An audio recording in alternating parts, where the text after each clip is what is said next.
नमस्ते। आप सबका एक बार स्वागत है। फिर से आज हमारे साथ संतोष भारती साहब हैं और संतोष भारती जी की जब मैं बात करता हूँ तो मुझे कुछ एक मैं ऐसा शब्द यूज़ कर रहा हूँ जो नॉर्मली नहीं यूज़ करना चाहिए, 3 इन 1। मुझे पॉलिटिशियन मिल जाते हैं, मुझे एक एस्टैब्लिश्ड एडिटर मिल जाते हैं और उससे ज़्यादा एक मुझे एस्टैब्लिश्ड एक्टिविस्ट मिलते हैं, क्योंकि जो इनकी इनिशियल जो ग्रूमिंग है, वो जेपी के हाथ की उँगली पकड़ के इन्होंने की, तो वो एक ग्रूमिंग इनके बेसिकली एक्टिविज़्म वाला कहीं न कहीं अभी भी शायद ज़ोर मारता रहता है। अ, एक किताब अभी हाल में आपने लिखी है, उससे पहले भी आप 4-5 किताब लिख चुके हैं। लेकिन ये किताब एक तरह से एक दस्तावेज है, जो हमारा पास्ट हिस्ट्री, कंटेम्परेरी हिस्ट्री का, चंद्रशेखर, वीपी सिंह, सोनिया गांधी और मैं। ये किताब वॉरियर विक्ट्री ने इसको पब्लिश किया है। 475 पेज की किताब है। 37 इसके अलग-अलग चैप्टर्स हैं और इंटरेस्टिंग है। मतलब मैं जनरली बताऊँ, मैं भी तेज़ पढ़ता हूँ। ये किताब सैटरडे से मैंने 2 दिन में खत्म की थी, क्योंकि जब शुरू किया था, अच्छा, जब तक इंटरेस्ट ना हो आपका, और मैं किताब थोड़ा गंदा करके पढ़ता हूँ, क्योंकि अब मैं किताब बहुत साफ करके मैं उसमें उसी में नोट्स-वोट्स बना के कर लेता हूँ। तो 2 दिन में मैंने खत्म की थी। मेरा अपना अंदाज़ ये है कि जिसको पॉलिटिक्स का इंटरेस्ट है, वो उपन्यास की तरह शायद इसमें वो एक मतलब मँझे हुए, हम एडिटर नहीं बोलेंगे, लेखक की तरह आपने बाँधने का काम किया है संतोष भाई साहब। संतोष भाई साहब, स्वागत है। सबसे पहले मैं एक किताब के कुछ स्ट्रॉन्ग पॉइंट्स आपसे शेयर करूँ, फिर उसके जो मुझे उसकी वीकनेस लगी किताब की, वो शेयर करूँगा।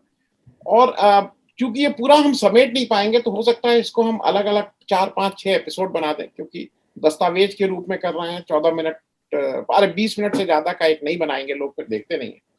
तो सबसे पहले जो मुझे स्ट्रॉन्ग पॉइंट लगे, अ, एक तो राजनीति के आपने जो कंटेम्परेरी जो हम लोगों ने देखा, उसके बहुत से इंसिडेंट्स दर्ज किए हैं। वो लगता है कि कल ही की बात थी, उसके पीछे की बहुत सी चीज़ें पता लगती हैं। दूसरा, मुझे एक चीज़ ये लगती है कि आपने वीपी सिंह और चंद्रशेखर जी के बारे में बहुत ठीक से बताया है, लेकिन उनको प्रधानमंत्री से ज़्यादा जनता के नुमाइंदगी जो करते हुए आते हैं, पीपल्स लीडर, उस तरह का ज़्यादा मुझे उसको समझने में आसानी हुई। तीसरी ये है कि एक स्टाइल आपकी रही, हालाँकि अब दोनों लोग नहीं हैं, आपने ना उनकी प्रशंसा की, ना वंदना की। और प्राइम मिनिस्टर बनने के बाद, क्योंकि कहीं-कहीं लगता है कि आपका बहुत अफेक्शनेटली आप वीपी सिंह से शायद भावनात्मक रूप से बहुत वो जुड़े हुए थे आपसे। लेकिन योग की जो बीमारी होती है, जब राजपाट आ जाता है, उसको भी आपने बिना किसी निर्ममता से, जिसको मैं कहूँगा, वो वीपी सिंह के बारे में आपने बताया कि जब प्राइम मिनिस्टर बने तो उसमें क्या-क्या दिक्कत थी। और सबसे स्ट्रॉन्ग पॉइंट, क्योंकि मैं 60 का हो गया हूँ, अ, पेपर बैक, मतलब जिसकी जो फ़ॉन्ट साइज़ है, वो बहुत अच्छी है। मतलब बड़े में है, आप अगर पढ़ने में आपको आसानी होती है, और छोटे फ़ॉन्ट नहीं है। ये शायद नया एक्सपेरिमेंट है, इतना बड़ा फ़ॉन्ट मैं पहले, और मेरे लिए बहुत आसानी था 475 पेज की किताब को 2 दिन में खत्म करना, क्योंकि फ़ॉन्ट ने मुझे बहुत सुविधा दी थी। इस पे इनिशियली वैसा सबसे पहले कि आपने मतलब इन लोगों के इतने नज़दीकी होने के बाद भी, आपने उनका जो एक पक्ष जो राज सत्ता आने के बाद हो जाता है, उसमें आपने कोई कोताही नहीं बरती। तो इस पे सबसे पहले तो ये समझना चाहेंगे कि ये लिखते हुए आपको नहीं लगा कि कहीं ऐसे व्यक्ति जो जैसे घर जैसे हैं, बड़े भाई जैसा, जिन्होंने आपको स्नेह दिया, सम्मान दिया, उनके बारे में ये लिखते हुए कि वरुण नेहरू कैसे आके उनको क्या-क्या करते थे और क्या-क्या नहीं करते? आनंदवर्धन जी, मैं आपका बहुत धन्यवाद करता हूं कि आपने ये सवाल किया, क्योंकि लोगों के दिमाग में अगर कोई सवाल आने वाले हैं और एक संपादक उसको भांप ले, तो उसे पूछना चाहिए और बहुत ही सफाई से पूछना चाहिए, जो आपने किया। पर किताब के बारे में बात शुरू करूं, उसके पहले मैं शुरू में 1 मिनट आपसे इस किताब के बारे में कहना चाहता हूं। जी। पहली चीज, ये किताब हिंदुस्तान के उस कालखंड के बारे में है, जो कालखंड जानबूझ करके बिसरा दिया गया या भुला दिया गया या उसे दूर कर दिया गया नजरों के सामने से। जबकि उसी समय देश में बहुत सारी घटनाएं, जिस 9वीं लोकसभा में राजीव गांधी के जीवन की वो आखिरी लोकसभा थी, उस लोकसभा में आडवाणी जी थे, सोमनाथ चटर्जी थे, उस लोकसभा में चंद्रशेखर जी थे, उस लोकसभा में वीपी सिंह जी थे। इतनी कमाल की लोकसभा थी वो, और उस लोकसभा ने बहुत सारे फैसले किए, मंडल कमीशन का भी आखिर में फैसला लिया। मैंने एक चीज मैं साफ कर दूं कि मैंने इस किताब में वही लिखा है जिसका मैं या तो दृष्टा रहा हूं या कारक रहा हूं, या मुझे फर्स्ट हैंड किसी ने बताया है। जैसे मान लीजिए चंद्रशेखर जी ने अगर मुझे कुछ बताया तो मैंने अनवर्धन जी उसको ये मान के लिखा है कि उन्होंने मुझसे झूठ नहीं कहा है, और जो उन्होंने, मैंने उसको शपथ लेकर के लिखा है अपने पूरे पत्रकारिता के जीवन का, अपनी साख का। मैंने पत्रकारिता मेरी कैसे रही आप आगे पूछेंगे तो मैं बताऊंगा, पर मैं अपनी तरफ से किताब के बारे में एक तो ये बता दूं कि मैंने ये किताब नौजवानों के लिए लिखी है, जो आज की नई पीढ़ी, क्योंकि उसे ये जानना चाहिए कि जो पहले पीढ़ी थी जो राजनीति करती थी, जिसमें ये सारे नाम थे जिनका मैंने जिक्र कर रहा हूँ, उसमें मोरारजी देसाई भी हैं किताब में, उसमें चंद्रशेखर जी के अलावा सोनिया गांधी जी हैं, अमिताभ बच्चन हैं, उसमें बहुत सारे वो लोग हैं, अरुण नेहरू हैं, आरिफ हैं, सतपाल मलिक हैं, बहुत सारे लोग हैं। मतलब मैं, मुझे अभी पात्र याद नहीं है, आप अगर पूछेंगे तो मैं आपको बता पाऊंगा। इन लोगों ने, आनंद जी, इन ये कैसे थे, इसमें ज्योति बसु साहब हैं, करुणानिधि साहब हैं, एबी वर्धन हैं, इसमें ये सारे लोग किस तरीके से आपस में व्यवहार करते थे। अटल जी हैं, आडवाणी जी हैं, मुरली मनोहर जोशी हैं, ये सब जब मंच पे होते थे तो एक दूसरे के घनघोर विरोधी होते थे, लेकिन मंच से उतरते ही इनमें कितनी आत्मीयता थी, कितनी मानवता थी। कोई किसी के पैर नहीं घसीटता था, कोई किसी की पीठ में छुरा नहीं भोगता था। तो वो राजनीति का और पत्रकारिता का स्वर्णिम काल था, जिसकी बात जो मैंने लिखा है इसमें। इसमें मैंने इन नौजवानों को ये बताने की कोशिश की है कि वो दोनों समय को, आज के समय को और उस समय की तुलना कर पाएंगे, और जिन्हें राजनीति में आना है वो समझ पाएंगे कि सच्चा राजनीतिज्ञ कैसा होता है। जैसे मैंने इसमें लोगों का चरित्र चित्रण किया है, इसमें राज बब्बर हैं, शत्रुघ्न सिन्हा हैं, रेखा हैं, बहुत सारे लोग हैं, पर जिन जिन से मैं घटनाएं मैंने वही ली हैं जिनका मैं खुद कारक रहा हूं या गवाह रहा हूं। दूसरी चीज, ये किताब अब तक हिंदी में ऐसी कोई किताब छपी नहीं। हमारा जो विक्रेता है दिल्ली में, फकीर चंद, वो कहता है कि सर आज तक मैंने हिंदी की कोई ऐसी किताब नहीं देखी जो इतनी अच्छी छपी हो, इतनी साफ छपी हो, और जिसका जिसका वजन इतना हल्का हो। आपने 475 पेज के आसपास बताए, जितने भी पेज हों, लेकिन आप पढ़ें हिंदी की किताब, इतनी पेजेस की लें, किसी के सर पे मारे उसका सर फट जाए। तो इसमें सिर्फ अंदर का कंटेंट ही नहीं, सामग्री नहीं, इसका प्रोडक्शन भी बहुत कमाल का है। और शुरू में मैं आपको इसकी संपादक के बारे में बताऊं, जो किताब के ऊपर छपा है, फौजिया अर्शी साहिबा का। फौजिया अर्शी बहुत कमाल की महिला है। इन्होंने अपने 1.5 साल इस किताब को संवारने में लगाए, क्योंकि ये जो कोविड बीच में आ गया उसमें लोग छोड़ के भागते रहे, पूरे हिंदी जानने वाले लोग नहीं मिले। उन्होंने इसमें 1.5 साल लगाया, इसकी पूरी डिजाइनिंग उनकी है। उन्होंने जो, वो खुद फिल्में बनाती हैं, डायरेक्टर हैं, म्यूजिशियन हैं, चित्रकार हैं, तो मल्टी फेसेट पर्सनालिटी है। उन्होंने इस किताब का संपादकीय आप पढ़ेंगे तो आपको अंदाज होगा कि इस किताब की यात्रा कैसे रही, किस तरीके से मैंने, और उसी को पढ़ के मैंने जाना कि ये लोग कितने इन्वॉल्व हो गए थे इसमें।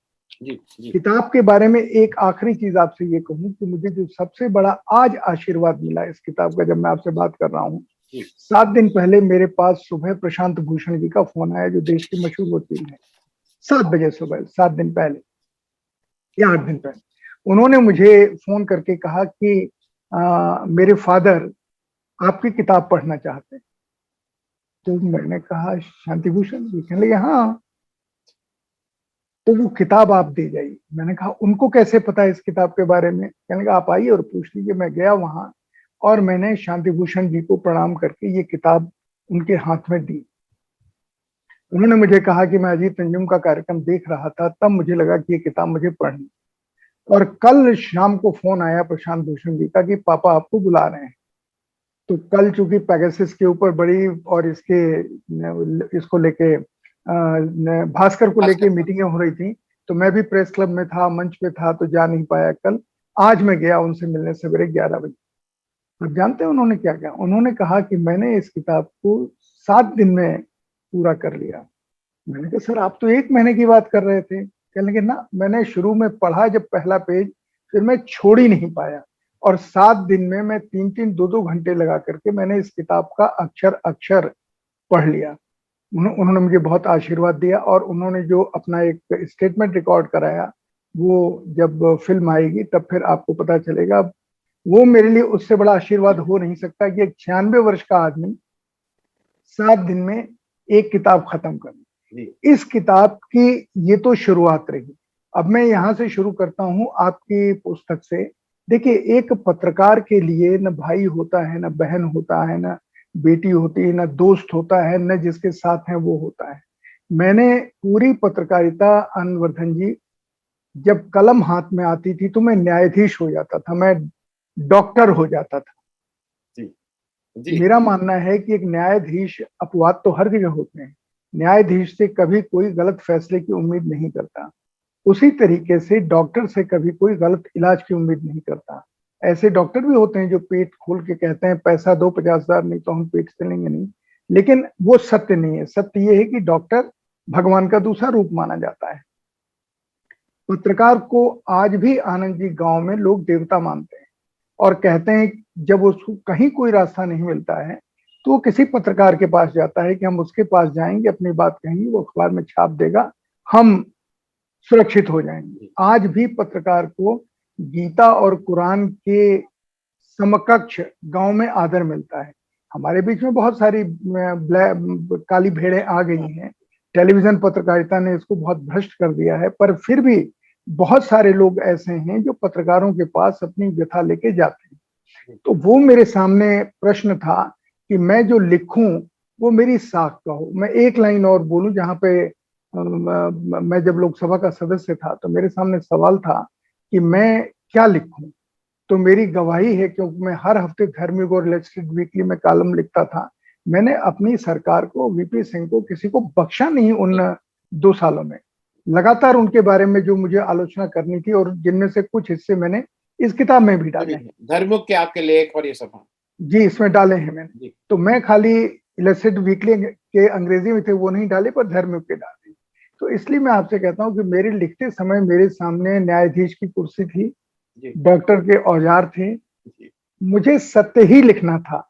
और यही अगर देश में लोग आज मेरा नाम जानते हैं अनवर्धन जी, तो शायद इसीलिए जानते हैं, और शायद इसीलिए इस हिस्से का जो बातचीत आपने पूछी है, मैं आखिरी 2 लाइनें और कह दूं। मेरे खाते में 2 मुख्यमंत्री। अगर मेरी स्टोरी में दम नहीं होता तो एक आपके प्रदेश के श्रीपति मिश्रा और दूसरे राजस्थान के हरदेव जोशी, ये इन दोनों का इस्तीफा मेरी स्टोरी पे हुआ। एक का इस्तीफा श्रीमती इंदिरा गांधी ने लिया जांच करा के खुद श्रीपति जी का, और दूसरा इस्तीफा हरदेव जोशी का हुआ जो राजीव गांधी ने कराया, मेरी स्टोरी के ऊपर हुआ। कई कैबिनेट मंत्री हैं, लेकिन मैं उस पर गर्व नहीं करता। मैं इस पे गर्व करता हूं कि मैंने शायद सच लिखा, जिसकी जांच हुई, सही पाई गई, और उसके जो जिम्मेदार लोग थे, इन दोनों केसेस में सीधे मुख्यमंत्री जिम्मेदार थे। जो दोनों नाम मैंने लिए, श्रीपति जी और हरदेव जोशी जी, तो उन्होंने उनका इस्तीफा लिया। ये मेरे लिए गर्व की बात नहीं थी, लेकिन ये मेरे लिए इस संतोष की बात है, सेटिस्फेक्शन की, कि मैंने जो लिखा था सही लिखा, और उसी सारी ईमानदारी को लेके, पूरी पत्रकारिता की शपथ लेकर के मैंने इस किताब को लिखा है। मैंने बिल्कुल सही, कहीं अतिरेक भी नहीं किया है, कहीं कम भी नहीं किया है। लेकिन मैंने सरकार के, आपने एक सवाल और पूछा कि सरकार के भीतर के कामों को मैंने क्यों नहीं लिखा। इसलिए नहीं लिखा कि वो रिसर्च हो जाती, फिर मुझे उस जो छपा है या जो लोग बता रहे हैं उनके ऊपर निर्भर रहना पड़ता, क्योंकि मैं सरकार में था नहीं, न वीपी सिंह की, न चंद्रशेखर की। इसलिए मैंने उन चीजों को लिखा नहीं, खाली कुछ फैसलों को लिखा जिन फैसलों के बीच में मैं था। जैसे विश्व हिंदू परिषद के बीच में मैं था, आपने इसमें देखा होगा। मैं उसमें बात करेंगे। तो मैंने कहा कि मैंने उन चीजों को खाली लिखा है, लेकिन जो लिखा है मैंने ईमानदारी से लिखा है। पत्रकारिता से बड़ी शपथ मेरे लिए कोई है नहीं, न गीता है न कुरान है, वो धार्मिक ग्रंथ है, पर मेरा धर्म तो पत्रकारिता है। तो इसलिए आनंद जी, आपके पहले सवाल का यही उत्तर मुझे समझ में आ रहा है जो मैंने दिया। मैं अपने दर्शकों को भी एक बात और बता दूं, जिस 89 लोकसभा की आप बात कर रहे हैं, जिसमें वीपी सिंह साहब, चंद्रशेखर साहब, राजीव गांधी जी, लाल कृष्ण आडवाणी, अटल बिहारी, उस लोकसभा में आप भी सांसद थे। तो ये मैं इसलिए दर्शकों को स्पष्ट कर दूं कि उसी लोकसभा में ये थे। तो वो इनका दो तरह से रोल पास से देखने का इनको सौभाग्य मिला है। और दूसरी बात जो जो मीडिया के बारे में उन्होंने कही कि आज भी वो लोग हैं। देखिए, अभी जो 300 लोगों का पेगासस वाला वो निकला, उसमें 40 केवल मीडिया के लोग हैं। तो ये बहुत अपने में ही एक प्रूफ है कि अगर 40 मीडिया के लोगों को आप कर रहे हैं, तो एक बड़े हिस्सा आप मतलब लोकतंत्र में उसकी अपनी एक योगदान और अपने एक तरह के वो काम कर रहे हैं। मैं थोड़ा भाई साहब अच्छा, आपसे एक मिनट, आप संपादक हैं इसलिए आपको एक जानकारी नहीं, और दे जी, दूं। जी, जी। इस पेगासस में सबसे पहला जिसकी जांच हुई वो मेरी थी, और मुझे व्हाट्सएप की जासूसी के जरिए पकड़ा गया था। मतलब मेरी 2 साल जासूसी हुई, शायद 3 साल। और न्यूयॉर्क टाइम्स ने 7 नवंबर 2019 को मेरे ऊपर स्टोरी की थी, जिससे मैं कंफर्म हुआ मुझे कि सचमुच मेरी जासूसी हो रही है। जी, जी। और किसी के ऊपर न्यूयॉर्क टाइम्स ने स्टोरी की नहीं है, इंडिविजुअल मेरे नाम से स्टोरी की कि इस आदमी की जासूसी हो रही है और सरकार जासूसी करा रही है। बस इतना ही कहना था। नहीं, और मैं अपने दर्शकों को एक चीज और बता दूं कि ये जो जासूसी पेगासस की है, ये सस्ती नहीं है। एक जो उनका मेलवेयर, जिसको आप तो बोल रहे हैं, स्पाईवेयर नहीं बोल रहे हैं, लोग कह रहे हैं उसका उसकी कीमत 1 करोड़ 60 लाख है। वो 50 का एक सेट आता है, जिसमें 80 करोड़ में। तो एक पत्रकार के ऊपर 1 करोड़ 60 लाख रुपया खर्च कर रहे हैं, जितनी उसकी साल भर की तनख्वाह भी नहीं होती है, उससे बहुत कम तनख्वाह होती है। उससे ज्यादा उनको खर्च करना पड़ रहा है। खैर, मैं बस अब दूसरी बात पे आ रहा हूँ, और वो थोड़ा मैं पहले ही आपसे ये कह के कि भाई, क्योंकि मुझे ऐसा लगा, और I am taking the liberty, मैं आपसे ये मुझे कुछ वीकनेस लगी है किताब की, 2-3, वो मैं आपसे शेयर कर लूँ। एक तो मुझे ये लगता है कि ये किताबें अलग-अलग होनी चाहिए थी। वीपी सिंह साहब का एक अलग वो होता, चंद्रशेखर जी का अलग होता, और सोनिया गांधी जी का एक अलग होता। तो वो किताबें, क्योंकि बहुत सी चीज़ें अभी और रह गई हैं, जो मुझे लगता है जो आपके पास थी, और शायद क्योंकि एक एक उसमें तो समेटना ही होता है। एक तो ये 3 अलग-अलग होनी चाहिए थी। दूसरा, मुझे लगता है कि जितने आपके पुराने लेख थे, उसको रेफ़रेंस के रूप में अगर हम लोग इस्तेमाल करते, तो थोड़ा और एक्कोमोडेट चीज़ें, मतलब आपके और बहुत से संस्मरण हो सकते थे। तीसरा, मुझे ये लगता है, जो मैं ये वीकनेस वाला पार्ट मैं कह रहा हूँ, कि शायद हिंदी पाठक के लिए, और जहाँ तक हम आप या मैं चाहूँगा कि किताब पहुँचे, ये हार्ड बाउंड 999 के साथ-साथ एक कोई पेपर बैग भी आ जाना चाहिए था, जो थोड़ी कॉस्ट कम हो जाए, जिससे एक वर्ग ऐसा है जो पढ़ना तो चाहता है, लेकिन शायद प्राइस देख के वो थोड़ा उसको लगेगा कि नहीं, 999 की नहीं। क्योंकि मैं तो रिकमेंड करूँगा, और मैं जैसे मैं कोई वो नहीं देता हूँ किसी को बर्थडे, और उसमें मैं पुस्तक ही देता हूँ भेंट में। तो खैर, अब मैं इस पे भी आपका, क्योंकि ये आपको लगता है कि ये कहीं इसका, जो मैंने तीनों चीज़ें कही कि रेफ़रेंस के रूप में अलग से, पुस्तकें अलग-अलग होनी चाहिए थी, और किताब का एक अगर पेपर बैग भी आ जाता, तो शायद थोड़ा सहूलियत होती। पेपर, जी मैं इसका उत्तर दूं। पेपर बैग तो अगले महीने शायद आ जाएगा, अवश्य आएगा। लेकिन 3 किताबें अलग अलग होनी चाहिए जो आप कह रहे थे, तो मैं कर सकता था। लेकिन मुझे लगा, जब मैं लिखने लगा तो मैं एक रॉ में सारी चीजें लिखता चला गया, क्योंकि मेरे सामने जो घटनाएं घट रही थी, मैं चाह रहा था वो घटनाएं पाठक भी देखे।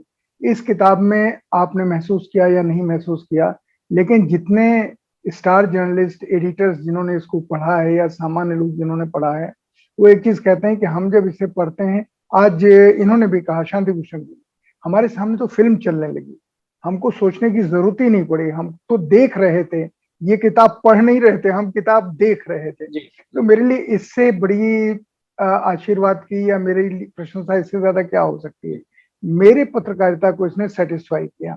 वो एक तरफ से चला, और जहां से वीपी सिंह का खत्म होता है, चंद्रशेखर जी का शुरू होता है, कहीं कोई अंतर नजर नहीं आता है, जी, जी, बिल्कुल जुड़ा हुआ नजर आता है। और वही सोनिया गांधी जी के साथ।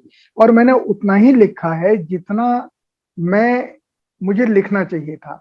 आप सही कह रहे हैं, बहुत सारी अंदरूनी ऐसी चीजें थी जो मैं जानता हूँ। हो सकता है मैं आगे लिखूं, मैं बहुत कुछ तो अटल जी, आडवाणी जी के बारे में भी जानता हूँ, बहुत सारे लोगों के बारे जी, में जी, जानता हूँ। जी। हो सकता है मैं आगे लिखूं, लेकिन अभी तो मैंने जो लिखा, ये मानी कि एक प्रसव पीड़ा के बाद जो बच्चा पैदा हुआ, अब वो अंग भंग उसका है या वो सुदर्शन है भगवान कृष्ण की तरह से, ये तो लोग तय करें। मैंने तो एक बच्चा पैदा कर दिया। जी, जी। तो चलिए, मैं उम्मीद करेंगे कि इसका पार्ट 2 भी कहीं न कहीं आए, क्योंकि बहुत सी चीज़ें रह गई हैं। और जैसा आपने कहा, चलचित्र इसलिए लगता है क्योंकि उस समय मैं भी बड़ा हुआ हूँ। इसमें अगर कहीं विजय प्रताप जी का नाम आ रहा है, चंचल जी का नाम आ रहा है, दिग्विजय सिंह का नाम आ रहा है, राज बब्बर, तो ये सब वो लोग ऐसे हैं जिनको, अरे ये तो मतलब जिनसे आप संपर्क में हैं। खैर, आज चूँकि मैं इसको हम लोग अलग-अलग उसमें करेंगे, तो इसको यहाँ आज हम एक विराम दे रहे हैं, और अगले आपसे एपिसोड में फिर मुलाकात होगी। Thank you so much for joining. हम अगले एपिसोड में फिर जॉइन कर रहे हैं। बहुत बहुत धन्यवाद आपको।